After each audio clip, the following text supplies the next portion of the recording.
Mənə ağlayın, Qarabağ ağlayın, susuz tarlanım öldü.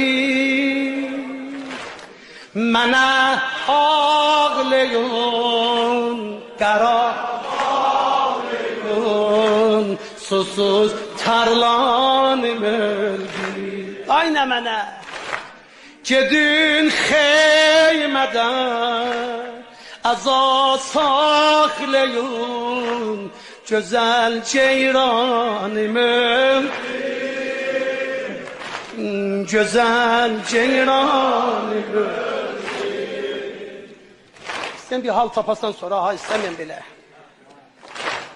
Dedim leş yer verersin, teşnelikten yanmaz oğlu.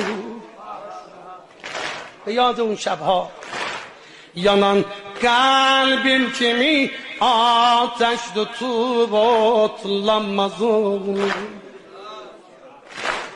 Yumup gözleri, atıp lableri, su üstüdür teşne mahi. Bu çölde meğer kime neyleyip, nedir ayağına? Kulak as. Bandaze çıkarım vardı ya veli, şeye göre böyle okudum. Susuz ağzımda kan. Veli sen benim hamsı yorulma, acele deyleme. Ben gerek yorulma. Ben size göre kurbanım, size okuyam. Merzleri oku. Sözüm ağzımda kaldı, biçdi bir peykan boğazı. Melekler öptü Kur'an kimi akşan boğazı. Neynədir? Dodaqda əlin saxladın ki belədir bir də siz ağlayasan. La ilahe illallah. Biraz ağladım,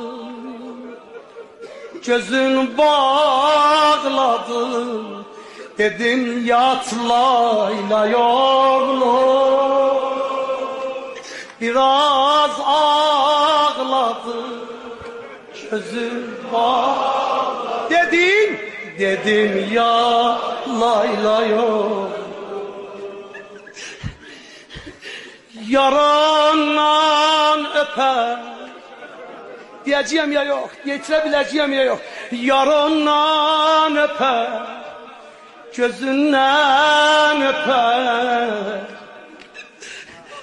Kulak as, benim bir şey yadıma düşüyor.